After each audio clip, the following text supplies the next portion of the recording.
رسول کریم سرور عالم صلی اللہ تعالی علیہ وسلم ارشاد فرماتے ہیں، بخاری شریف کتاب الرقاق باب التواضع، پورا میں نے حوالہ بخاری کا دے دیا، اس باب میں تلاش کر لو۔ سیدنا ابو ہریرہ فرماتے ہیں کہ رسول اکرم صلی اللہ علیہ وسلم نے ارشاد فرمایا، لا یزال العبد یتقرب الی بالنوافل، کہ رسول پاک فرماتے ہیں کہ میرے رب نے یہ ارشاد فرمایا ہے کہ میرا بندہ نفل اطاعت، نفل فرما برداری کے ذریعے سے مجھ سے قریب ہوتا جاتا ہے، نفل کاموں سے، یعنی قرب حاصل کرنے کے لیے فرض تو آدمی کی ذمہ داری ہے، سمجھ گئے؟ نزدیکی حاصل کرنے کے لیے کچھ نفلی کام بھی کرنا ہوتا ہے۔ مثلا ایک نوکر آپ کا اگر اپنی ڈیوٹی ادا کر دیتا ہے تو ڈیوٹی ادا کر دی، نوکر رہا، لیکن ڈیوٹی کے علاوہ آپ کی خیر خواہی کے کچھ اور بھی کام کر دیا کرتا ہے، ڈیوٹی ختم ہو گئی پھر بھی وہ کر رہا ہے، تو آپ اس سے محبت کرنے لگتے ہیں، آپ اس کو اپنی نزدیکی دیتے ہیں۔ تو یہ ایک ڈیوٹی ہے، فرائض ہیں، وہ واجبات ہیں۔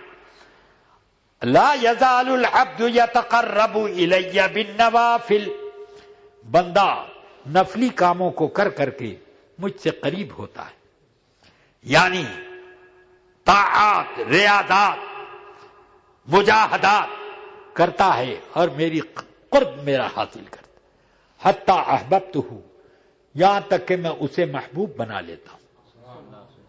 فَإِذَا أَحْبَبْتُهُ، جب میں اس کو اپنا محبوب بنا لیتا ہوں، فَكُنْتُ سَمْعَهُ الَّذِي يَسْمَعُ بِهِ وَبَصَرَهُ الَّذِي يَبْصُرُ بِهِ وَيَدَهُ الَّتِي يَبْطِشُ بِهَا وَرِجْلَهُ الَّتِي يَمْشِي بِهَا۔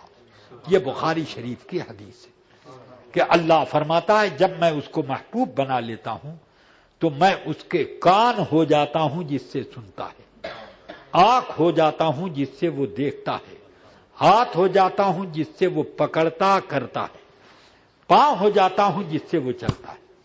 کیا مطلب؟ اللہ کسی کا ہاتھ پاؤں کان ناک ہوتا ہے؟ پاک ہے اللہ ان سب باتوں سے، کیونکہ یہ سب چیزیں تو فانی ہیں۔ مطلب اس کا یہ کہ میں اپنی صفت سمیع کا جلوہ اس کے کانوں پر ظاہر کر دیتا ہوں،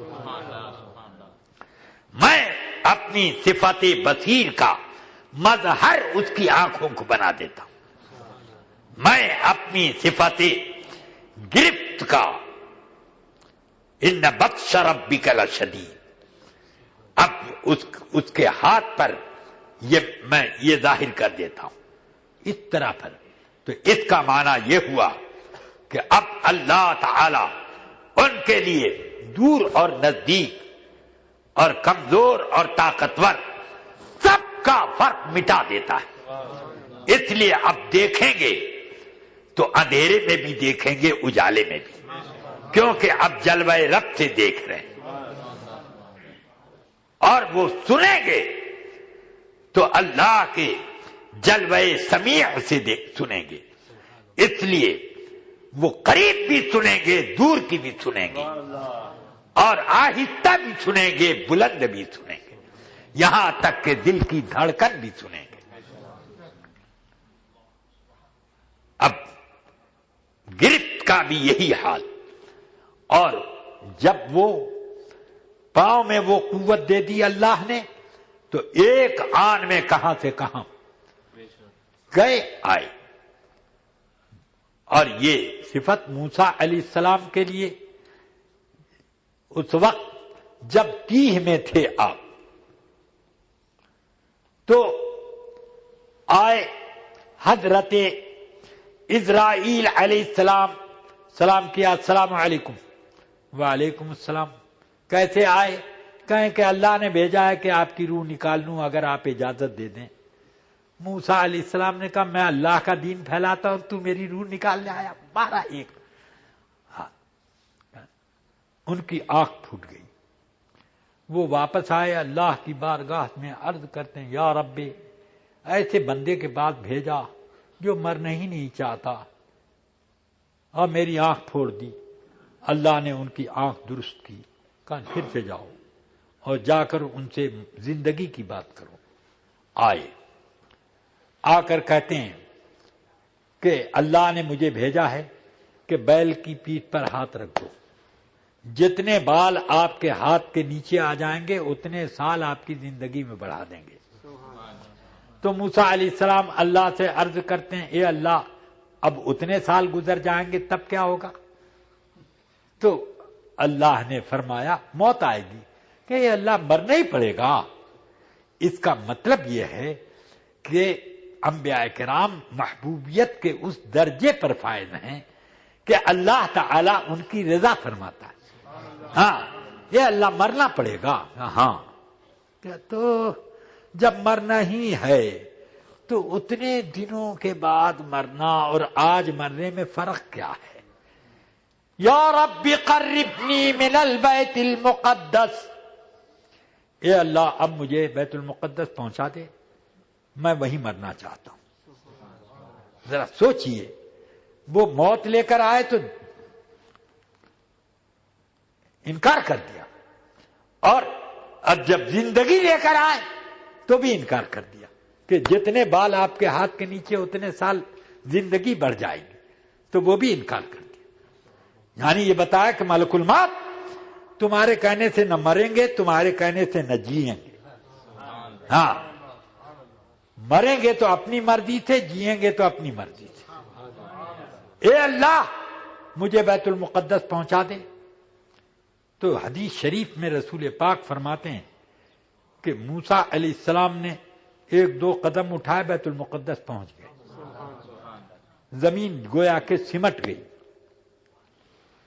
پہنچ گئے, وہاں پہنچے تو دیکھتے ہیں ایک قبر تیار ہے.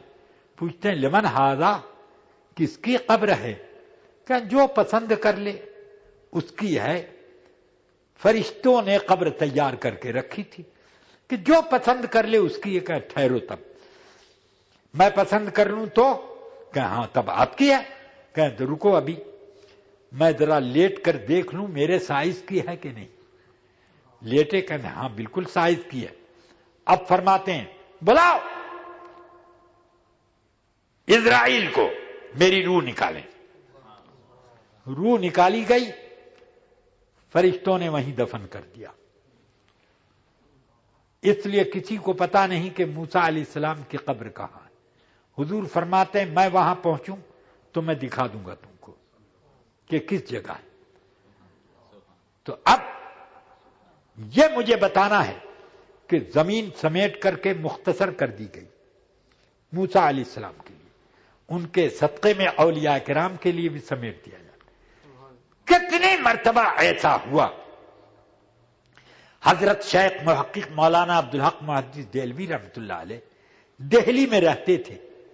عشاء کی نماز پڑھ کر کے حجرہ بند کر لیتے, اور دیکھنے والوں نے رات کو انہیں مدینہ منورہ میں مواجہ شریف میں رات بھر دیکھا, اور صبح کی نماز اپنی ہی مسجد میں پڑھاتے. دہلی میں رات کو وہاں رہتے اور یہاں پر فجر کی نماز بھی پڑھا رہے. کتنی مرتبہ دیکھنے والوں نے ایسے دیکھا. کہاں سے ایسے ہوتا تھا؟ بس یہ اللہ کی دی ہوئی